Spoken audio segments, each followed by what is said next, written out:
Ibang ka pagka ngan miyo. De bobu pada bobu.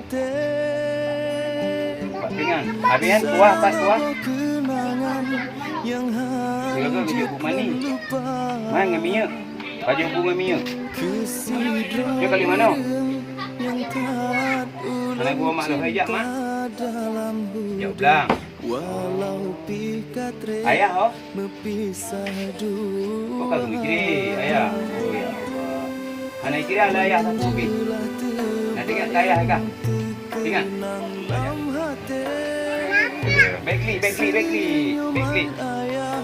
Backli. Ingin oleh nak. Udah, duduk lagi nak. Backli. Duduk oleh. Ika baju bu sering anak gua ha. Ya. Anak dulu ni daya. Ana. Ika. Lihat sih.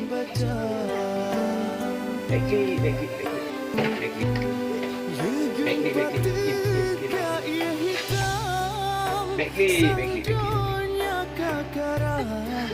Nanti kan kaya kan? Tengok. Nanti ibu ya. Ana, nanti ibu ya. Nanti ibu.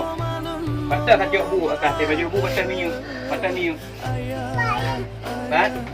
Si buka anak kalian. Ini oh miu yo, ngan miu baju bu.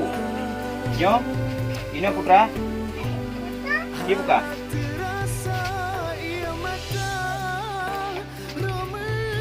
Oh, nyo beri saganya. Yun, dalam nama dia baru kak. Dalam. Oh, nana.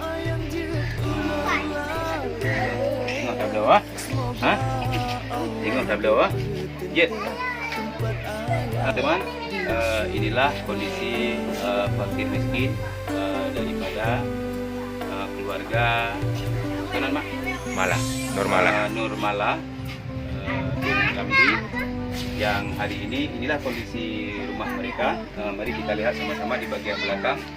Dan anak ini sangat teringat kepada orang tua lakinya karena ditinggal mereka masih wanita atau masih kecil. Dan ini tetap di malam hari mereka tanpa kasur, hanya dengan kain lusuh dan satu kelambu di atas pohon pinang yang bisa kita saksikan bagian dapur daripada anak-anak tersebut. Assalamualaikum warahmatullahi wabarakatuh, teman-teman semuanya. Hari ini kami sedang berada di Desa Alurambung, Kecamatan Bagria, Kabupaten Aceh Utara, mengunjungi rumah Nurmala. Nurmala ini adalah salah satu fakir miskin sangat membutuhkan perhatian kemudian kita semua.